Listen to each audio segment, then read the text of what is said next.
வேற்றுமொழி மனிதர்களால் அதிகம் ஆதாயம் பெறக்கூடிய ராசி. மகர ராசிக்காரர்கள் வாகனத்தில் தான் கவனம், நரம்பு மண்டலத்தில் கவனம், படபடப்பு பால்பிட்டேஷனில் கவனம், மற்றபடி தொட்டது தொடங்கும். 7.5 சனி விலகுதில்லை, இப்போ எவ்வளோ குஷி ஆகணும். போய் நல்ல குலதெய்வத்தால் பார்த்துட்டு வாங்க. ஃபேமிலியோட நல்ல எங்கேயாவது ஒரு 2-3 நாள் எல்லாத்தையும் ஏற கட்டிட்டு போயிட்டு வாங்க. லீவு போடுங்க, அதான் பயப்படாதீங்க, நீ எல்லாமே நல்லது இருக்கும். ஃபேமிலியோட எவ்வளோ மனத்தாங்கல் இருந்து, இல்லைப்பா நான் வேலை பலுவில் அப்படி இருந்தேன், நான் நிஜமாக அப்படி இல்லைன்னு அப்படியே மாறிட்டேன். பிள்ளைகளுக்கு வேண்டியதை செய்யுங்க, துணை அல்லது துணைவியாருக்கு வேண்டியதை செய்யுங்க, தாய் வழி உறவுகளுக்கு செய்யுங்க. ஏதோ ஒரு புடவை பேண்ட் ஷர்ட் எடுத்து கொடுத்தாவே போதும், ஆச்சரியத்தக்க முன்னேற்றம் ஏற்படும். பிள்ளைகளுடைய படிப்பு, உத்தியோகம், தொழில், வியாபாரத்தில் அனுகூலம் காணப்படும்.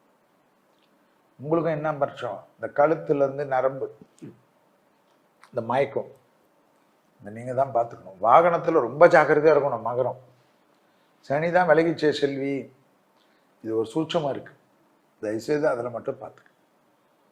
கொடுத்த வாக்கிய குடும்பத்தில் வெளிவட்டாரத்தில் காப்பாற்றக்கூடிய அமைப்பு. சும்மா அடுத்த 2.5 வருஷத்துக்கெல்லாம் ஜோசியம் பார்த்து டைம் வேஸ்ட் பண்ணாது. வாகனத்தில் ஏதாவது பிரச்சனை வந்து, வார்த்தையில் ஏதாவது பிரச்சனை வந்து, வார்த்தையில் லீகல் ப்ராப்ளம் வந்தால் நான் பொறுப்பு. வார்த்தையில் தேன் தடவை வார்த்தை தான் அடுத்த 2.5 வருஷத்துக்கு. யார் எது சொன்னாலும் வணக்கம்யா வணக்கம்மா அப்படின்னு போயிடு. திட்டுறது, கத்துறது, கெட்ட வார்த்தை பேசுறதெல்லாம் மாட்டிப்பீங்க. ஏதாவது உங்களுக்கு அந்த இடம் சிச்சுவேஷன் சரியில்லைன்னா, இதோ பாத்ரூம் வரேன்னு சொல்லிட்டு ஓடிட்டு ஆர்கியூமெண்ட் பண்ணாது. நண்பர்களுக்காக ஜவாப் கொடுக்கறது, ஜாமீன் கொடுக்கறது, உறவுக்காரங்களுக்காக இதெல்லாம் பண்ணாது. கொஞ்சம் கவனமாக பார்த்துக்க. புதிய முயற்சிகள் அனுகூலத்தை தரும், புதிய பொறுப்புகள் அனுகூலத்தை தரும். ஹெல்த் ஆஸ்பெக்டில் இது பார்த்தாலும் கொஞ்சம் அலர்ஜி பார்த்துக்கும்.